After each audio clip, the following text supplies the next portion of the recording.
Alright, let's get back into the swing of things. We start this off with a CMC episode, who are beginning to sound a lot older. I don't think it's bad as it shows the Crusaders are progressing and maturing, but I will admit it's going to take some getting used to. The Crusaders are meeting in their clubhouse to discuss that Babs C got her cutie mark. Wow, all those fanfics and headcanons destroyed. So, scissors, huh? I wonder how this relates to her job. Is she going into surgery, embroidery, manicuring, gardening, garment making, hairdressing? Was this foreshadowed? Or maybe her cutie mark is less literal and more symbolic considering her personality, like with Rarity. Maybe the scissors symbolize her ability to trim off unfavorable bits of something to keep it in line. I don't know, what does the episode say? So, she's good at cutting stuff? And now this just became 100 times creepier. So now the Crusaders are asking the tough questions regarding cutie marks. What does it mean to be a Crusader? Can you still be a Crusader even though you have your cutie mark? What if you were stuck with a cutie mark you didn't like? Wow, getting all philosophical up in here. So Apple Bloom is getting tucked in and is freaking the f*** out! Applejack, like a good big sister, does her best to assuage Apple Bloom's nerves, even singing a nice lullaby. She's got such a good voice, and I like how she can improvise lyrics catered specifically for Apple Bloom's predicament. So, Apple Bloom wakes up, goes downstairs being very careful not to show her hiney to the audience before the big reveal of her new cutie mark. It's a dream sequence. Yeah, the big plot twist is a little predictable, but I only know that because I'm a jaded adult. So, someone from Fallout 3 comes and lets Apple Bloom in on that she is destined to be a pest pony and take out lightning bugs. Who you gonna call?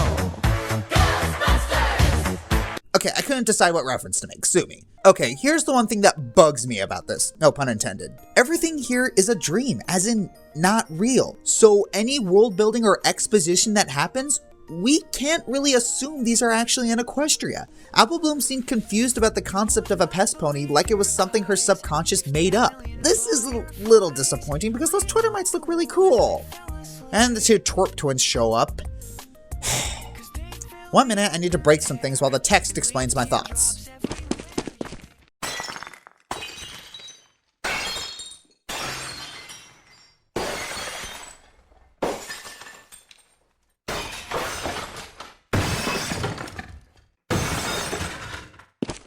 Okay, back. Apple Bloom runs away into the Everfree, not questioning it, and she hears a voice that tells her it can remove her cutie mark if it wants. This is the part where the episode shines. The atmosphere here is really good. Unlike the premise of the episode, there's a sense of genuine mystery and vagueness here.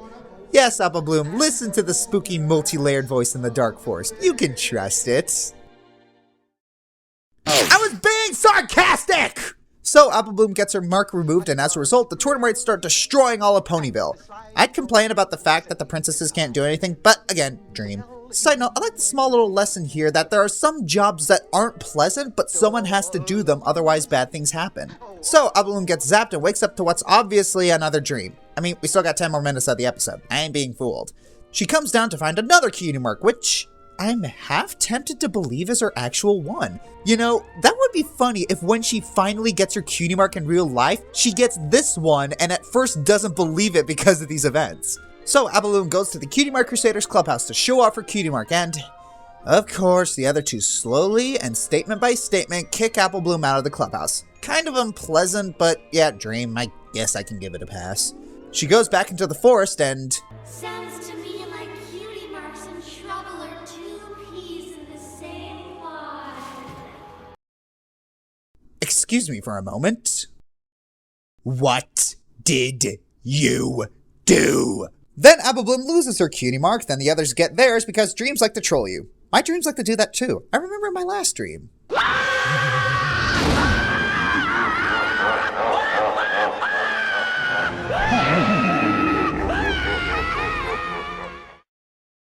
I think I have issues.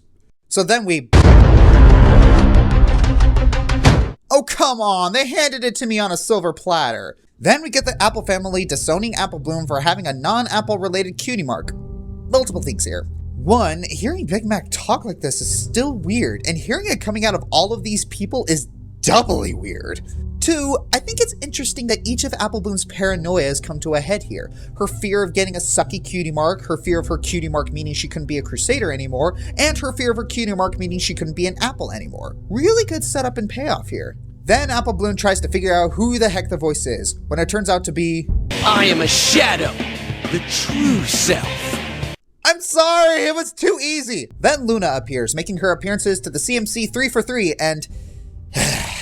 Okay, I gotta get this out now. Luna is boring. Even though she's interacting with the CMC, she seems so detached. Couldn't Luna show some enthusiasm concerning anything about her job, or at least tell a joke like she did in Luna Eclipse? All she really seems to do lately is just show up, give advice, and leave, or just be in the plot because she exists.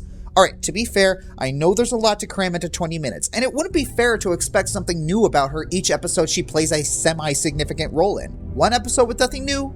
Fair. 2 episodes with nothing new? Kinda pushing it. 3 episodes with nothing new? This is where this becomes a problem. We've had 3 episodes post-Luna Eclipse where Princess Luna has played a crucial role in the story, yet we've learned almost nothing worthwhile about her. We learn plenty about her past and what she is capable of, but nothing about her as a character. Now, don't take this the wrong way. I want to like Luna. Her backstory is interesting. The implications of her power are interesting. But Luna's personality amounts to that of a discount Yoda without the gimmick of restructured sentences. And with the huge pedestal that bronies have put her on, I want her to deserve that pedestal. Then we get the moral, which is very interesting. I like the idea that you aren't made to fit your cutie mark, but your cutie mark is made to fit you. The cutie mark somehow is a representation of your true self, so you shouldn't worry about it. Though I think the accepting who you are means that others will too is a little poorly worded. I mean, go on the internet for about 10 to 15 minutes and tell me that again with exactly the same words. I get the intention behind it, but I really think they should have worded it like, the people who matter will accept you for who you are. Oh yeah, and there's that scene in the trailer that people thought were going to be Sweetie Belle getting her cutie mark, but in the end it was the staff at DHX trolling us.